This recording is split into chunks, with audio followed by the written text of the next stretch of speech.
Hello, and welcome to the Nutrition Diva podcast. I'm your host, Monica Reinagel, and today we're going to look into the science on prunes or dried plums and whether or how they might be able to help you prevent osteoporosis or even reverse bone loss. I've also got a few thoughts on the recent New York Times piece on whether Americans are in danger of protein overload, which several of you asked me to comment on after it was published. Our show is sponsored this week by Sock Club. This holiday season, Sock Club has the perfect gift idea. Quality American-made socks sent straight to your loved one's door, featuring different designs and a personal note every month. I've been getting the Sock Club for several months now, and I have to tell you, I am honestly always really excited when I see that special envelope in the mailbox. Every month's design is delightful, and the socks are beautifully made. This is a gift that would keep on giving all year long. Go to sockclub.com and get 15% off by using the discount code DIVA at checkout. Nutrition Diva listener Eleanor writes, can you comment on the benefits of prunes to stimulate bone growth? There are a lot of websites that are promoting prunes as a scientifically proven way to ward off osteoporosis. I'd love it if you would give these claims a critical look. In fact, there has been quite a bit of research done on dried plums or prunes and their effects on bone health. Some of the results have been very impressive. One study, for example, found that subjects who had already experienced substantial bone loss were able to completely reverse these losses by eating prunes every day. And others showed that eating prunes can help prevent that bone loss from occurring in the first place. The only problem is that these studies were all done in mice, and they involved eating prunes as 25% of the entire diet. And I'll just pause for a moment to let you contemplate the potential impact of that. So the real question is, can prunes prevent bone loss in humans? And there have also been a few trials involving real human beings. One of them compared the effects of eating 100 grams of prunes or 75 grams of dried apples and how that affected bone mass in women who were past menopause. The study went on for an entire year, but during that time, both groups also took calcium and vitamin D supplements. Both groups, those eating the prunes and also those eating the dried apples, experienced similar increases in the bone density of their hips and their thigh bones. The group eating the prunes had slightly better results in their spines and forearms. While the difference at those two sites was statistically significant, I'm not sure it was all that meaningful. Honestly, both the apple and the prune groups did pretty well. Unfortunately, however, the study didn't include a group that was only taking calcium and vitamin D. So it's a little hard to say whether the prunes or the dried apples offered any substantial benefit above and beyond what the women were getting from their supplements. 100 grams of prunes, by the way, is about 12 prunes, and that amounts to about 240 calories. Fortunately, the women eating the prunes did not experience any significant weight gain over the course of the year. Still, if that sounds like more prunes than you care to eat every day, a subsequent study did find that eating half that many prunes each day works just about as well as eating the full 100 grams. Again, however, the positive effect, while statistically significant, was still modest. The most recent human study asked whether eating prunes would enhance the positive effect of resistance or weight training on bone mineral density. Unfortunately, it didn't. So what's in prunes that could help your bones? Prunes contain several nutrients known to have a positive influence on bone health, including vitamin K, boron, potassium, and various antioxidants. You can get all of these nutrients from other sources, of course. For example, a quarter cup of broccoli gives you as much vitamin K as you'd get from the same amount of prunes.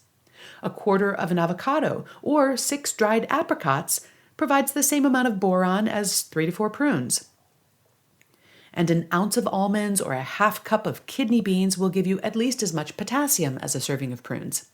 Just for fun, I put together a little chart comparing the amounts of various vitamins and antioxidants in prunes with other common foods. And I included that with the transcript for today's show, which is at nutritiondiva.quickanddirtytips.com. And as always, in the transcript, I have linked to all of the research that I've described today.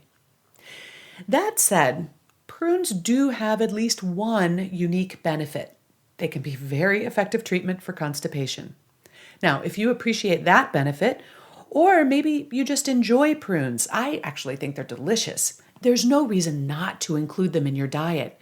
But I would still have to characterize the evidence that prunes offer a unique and or a significant advantage in terms of preventing or reversing bone loss as limited and preliminary. Whether or not you decide to make prunes a daily habit, I have 4 other recommendations for maintaining strong bones. But first, a quick break to thank our other sponsor, Audible. Audible is the perfect solution for people who love to read but just don't have enough time, because you can listen to those books that you've been wanting to read while you're on the go. And no matter how long your commute or your road trip is, you won't run out of great entertainment. Audible.com provides over 250,000 titles from all the leading audiobook publishers, broadcasters, entertainers, magazine, and newspaper publishers.